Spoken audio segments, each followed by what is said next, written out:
Hello বন্ধুরা, স্বাগতম আপনাদের প্রিয় ইউটিউব চ্যানেল মাটি ও মানুষ টিভিতে। আজকের ভিডিওতে আমরা জানাবো পরিযায়ী শ্রমিকের জন্য একদম নতুন খবর। এখন তারা খুব সহজে ভোটার তালিকায় নাম তুলতে পারবেন এসআইআর তালিকা নামের নতুন প্রক্রিয়ার মাধ্যমে। এই নিয়ম কি, কারা আবেদন করতে পারবেন, কিভাবে নাম তুলবেন, সব কিছু জানাবো আজ বিস্তারিত এই ভিডিওতে। তাই ভিডিওটি স্কিপ না করে সম্পূর্ণ ভিডিওটি দেখবেন। কি এই এসআইআর তালিকা? ইলেকশন কমিশন অফ ইন্ডিয়া সম্প্রতি ঘোষণা করেছেন একটি নতুন ব্যবস্থা, এসআইআর স্পেশাল ইন্টেনসিভ রিভিশন। এই তালিকার মাধ্যমে পরিযায়ী শ্রমিকরা যারা অন্য কাজের জন্য অন্য রাজ্য কিংবা জেলায় থাকেন তারা সহজে নিজের ভোটার হিসাবে তালিকাভুক্ত করতে পারবেন। আগে সমস্যা হতো কারণ তারা নিজের এলাকা থেকে দূরে থাকতেন আর ভোটের সময় বাড়ি আসতে পারতেন না। এখন সেই সমস্যার সমাধান আনছে এসআইআর স্পেশাল ইন্টেনসিভ রিভিশন তালিকা।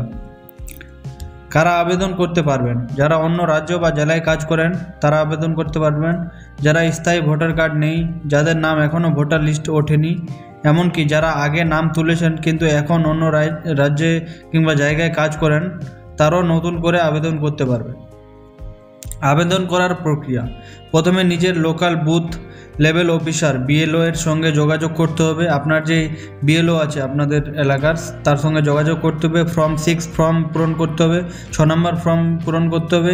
এই ফর্মের নতুন ভার্সনে এসআইআর অপশন যোগ করা হয়েছে।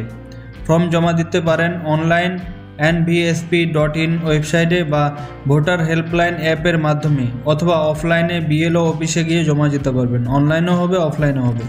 আপনাকে নিজের ঠিকানার প্রমাণ, কাজের জায়গার ঠিকানা এবং পরিচয়পত্র দিতে হবে, যেখানে ভোটার কার্ড ও আধার কার্ড বা অন্য আইডি। এই তালিকার সুবিধা: পরিযায়ী শ্রমিকদের আর বাড়ি ফিরতে হবে না শুধু ভোট দেওয়ার জন্য। তারা তাদের কাজের জায়গা থেকেই ভোট দিতে পারবেন। এই দেশের লাখো পরিযায়ী গণতান্ত্রিক অধিকারও ও শক্তিশালী করবে। কমিশনের মতে এতে ভোটার টার্ন আউটও অনেক বাড়বে। গুরুত্বপূর্ণ তারিখ ও তথ্য: কবে চালু হচ্ছে এটা শুনে নেন। এই প্রক্রিয়াটি শীঘ্রই সারা দেশে চালু হবে। আপাতত কিছু রাজ্যে ট্রায়াল চলছে। অফিসিয়াল বিজ্ঞপ্তি ও তারিখ ইলেকশন কমিশনের ওয়েবসাইটে প্রকাশিত হবে। এটা কিন্তু এখনও চালু হয়নি, মোটামুটি এই সপ্তাহে চালু হওয়ার সম্ভাবনা আছে। যখন চালু হবে তখন ইলেকশন কমিশন অফ ইন্ডিয়ার যে অফিসিয়াল ওয়েবসাইট আছে সেখানে কিন্তু আপডেট দিয়ে দেওয়া হবে। তো বন্ধুরা, আশা করি আপনারা বুঝতে পেরেছেন কিভাবে পরিযায়ী শ্রমিকরা এখন সহজেই নাম তুলতে পারবেন এসআইআর তালিকায়। আপনার পরিচিতি যারা অন্য রাজ্যে কাজ করছেন তাদের এই ভিডিওটি শেয়ার করবেন, এবং চ্যানেলটি যদি ভালো লাগে তাহলে একটি লাইক, শেয়ার এবং সাবস্ক্রাইব করতে ভুলবেন না আমাদের মাটি ও মানুষ টিভি চ্যানেলকে। ধন্যবাদ, ভালো থাকবেন, সুস্থ থাকবেন। আবার দেখা হবে নেক্সট ভিডিওতে।